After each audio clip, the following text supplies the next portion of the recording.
All right, welcome back. DNM Cast episode 22. This will be living it up, traveling right now when this is coming out. So, yeah, and as we always say, we are recording this in advance. So if we miss anything or talk about anything that may be, I guess, timely and sensitive, that is why. So, I'll throw this topic that we're going to go over today. I can't really speak on too much. It'll be more me asking the boys questions and them answering because they can both kind of relate to this one. So, I'll throw it over to Luke to introduce the lead topic of this episode. So the lead topic is living in large households, perhaps feeling small in a large household. For those of you that don't know, I've got 5 siblings, 2 parents. So that's an 8-person household. For some of you that don't know what it's like growing up in a large household, I'm here to give you a little bit of insight. And I know, Diezel, you're also from a large family. Yeah, I have 6 sisters, 2 brothers. And then, mum has 4 brothers, I'm pretty sure. Are you right? Yeah, sorry, mate. Yeah, you good? Yeah. This is why we always end in shit. Yeah. But no, yeah, big family. But sounds like you have a really big family. All right, so how did, I guess, for example, you feeling extra close with one of your siblings, or maybe multiple, especially one, get you over the potential feeling of feeling smaller in the larger family? Because I feel like a lot of people I can't relate to this, but a lot of people may feel smaller when there's a lot more, I guess, competition with siblings. Competition is not the right word, but I guess, a crowded household, how to like impress the parents or make them proud. So how did the relationship you had with your sister, your extra close sibling, make you get over that potential feeling? So my younger sister and I were like kind of like together in a way. My older brother was like the good child that was like getting all the academic awards, getting all the football awards, was really good with like everything. And then me and my younger sister we didn't really talk about it, but we were like, we kind of knew that like we had no input on any of the family conversations when it was Christmas or when we were like younger. Like no one would really listen to the younger sibling. But like what we did was just like, we were probably close together in a way. So like it wasn't just us when the family were talking and all that. Like me and my sister would probably bounce off each other. She probably doesn't like recognize it, but I definitely did. Like it's not something that we talk about now where we're like, oh, we were so close when we were younger, blah, blah, blah. But like I felt that like we had a connection that like my brother, my older brother and like my other siblings didn't. It would always be like, oh, Diezel won't, like, I don't know, it's hard to explain, but I think having a connection with the other sibling, but if you don't have a connection with the other sibling, just like, if you're not a part of the conversation, just really listen to the conversation, how they speak. Because if they're talking about adult things, maybe you could just listen to hear the stories about what an adult actually has to say from a kid's point of view. Because you'll probably be open up to like so much new conversations and really mature and bring it into your personality to them when you can project it to your teachers in class or can project it to your coach and listen and really take in feedback from what your actual older siblings have to say. And I think that's something that I did. Yeah. And then by the time I was 12, that's still early. That's when I started having like an input in what my parents and my siblings were having to say. Yeah, because I feel like it's a very, very different, but very similar in aspects way of comparing like a large family to a sporting team or something. Yeah. So it's like you got all these teammates, which could be like perceived as siblings, and you got these coaches, which could be perceived as your parents. Yeah. Obviously, the coaches are there to help you, guide you, and parents are there to help you, guide you as well. So it's like everyone wants to impress the coach, everyone wants to impress the parents, and obviously in team sports, there's a lot of people trying to do the same shit. So it's like, I guess, what would your top 3 ways of like managing that feeling of feeling like maybe I'm not or I would compare it to football. Maybe I'm not the best player in this team. Yeah. How can I still impress this coach? Well, you don't have to be the best player in the team to be a leader. Yeah. That's what I had because I wasn't always the best team player. Like as in like I couldn't always perform. Like I was playing up an age with my older brother. And the way I got through it was just to be nice in a way. I would always say please and thank you that I know of to my coaches and always have that sort of like respect. And that would kind of get you leadership in a way because people would look at you as like the nice kid. And because I was like a little bit tubby, everyone would look at me as a nice fat kid. You know what I mean? Like that was my thing in a way. And then bouncing off my brother. So my brother was really good. I kind of lived under his shadow. I would always be Diezel's brother. My brother's brother. They would say like Phoenix's little brother. And then it kind of like, when it switched to being like the other way around where my brother would be called my brother, if that makes sense. Yeah. That's when I was like, wow, like I've actually grown and gotten somewhere myself rather than my other sibling. That's a drive, I think, as well, especially people who grew up with famous parents or people who grew up with famous siblings. You always want to like use that as motivation and drive to just be better. No one really has that intrinsic motivation. Yeah, that definitely. It definitely comes within, especially when you have someone so close to you and your family, like doing so well. It's a motivating factor to help you, I guess, grind and work and push. And I think if I didn't have that older sibling to push me, I wouldn't be where I am today, honestly. Like if I didn't have my older brother, I wouldn't be here because he was someone that I looked up to and still even look up to that got me into this situation right now. And that's purely just trying to be well-mannered, trying to be trying to have respect for other people and trying to just really implement that into my daily life. It's tough because you look at your other friends, people that you go to school with, all of that. Like when you're young, you don't really understand why you're sharing a room with your siblings. Like you just wish that your parents had this big mansion, these nice cars, just like what your friends have, which you just have such different stories and a different life to so many other people. And I know when I was young, I was sharing a room with my siblings. I was like, gosh, I just wish I had this and I wish I had that. But at the end of the day, you don't realize that your parents are working so hard for you. It took me a long time to realize how hard they are working for me to like give me the opportunities that they are. And I know that within that process, I felt as if I was very small and no one really cared about what I thought or no one cared about what I wanted to do because I was like, oh, I wish I had this and I wish I had that. And no one would be able to give me that, if that makes sense. Yeah. So I always felt so small. It was like, how can I not feel small and not feel, what's the word? Like, not feel small and feel like I'm becoming someone. And it was like through like sport and it was through like that competitive edge where I like felt like I was like becoming someone. If that makes sense. Like I felt like when I was sharing a room with someone that I wasn't really anybody. If that makes sense. And no one really cared about what I thought or no one really cared about anything.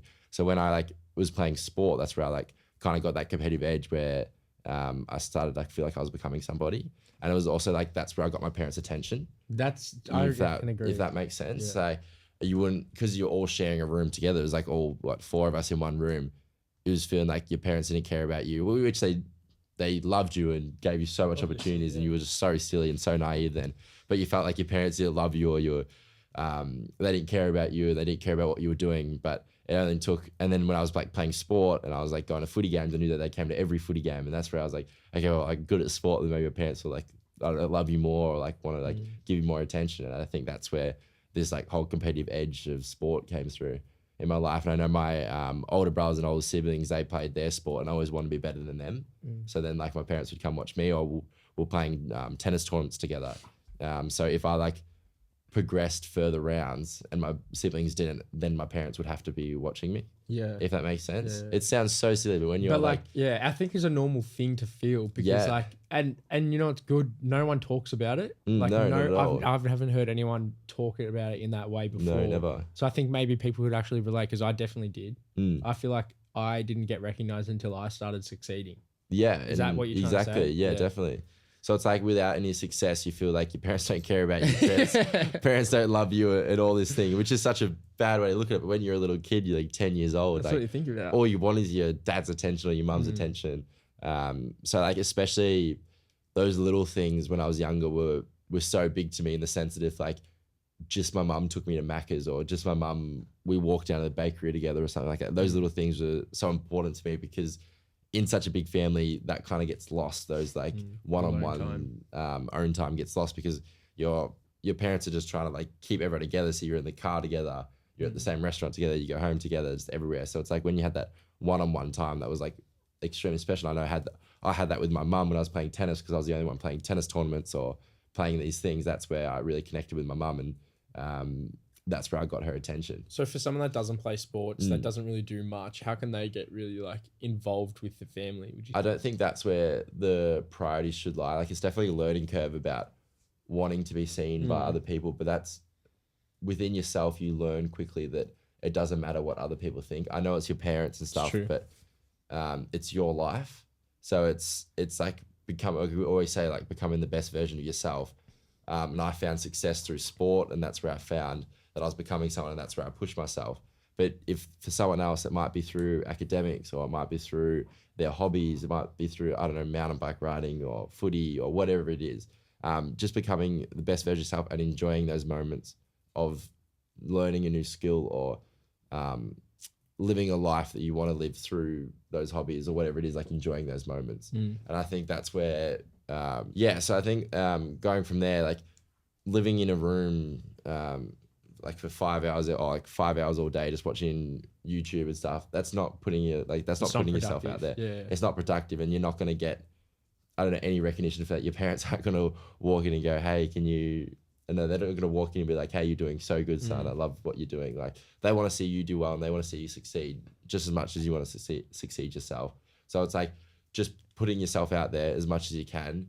And then that's where perhaps your parents come and support you in those aspects.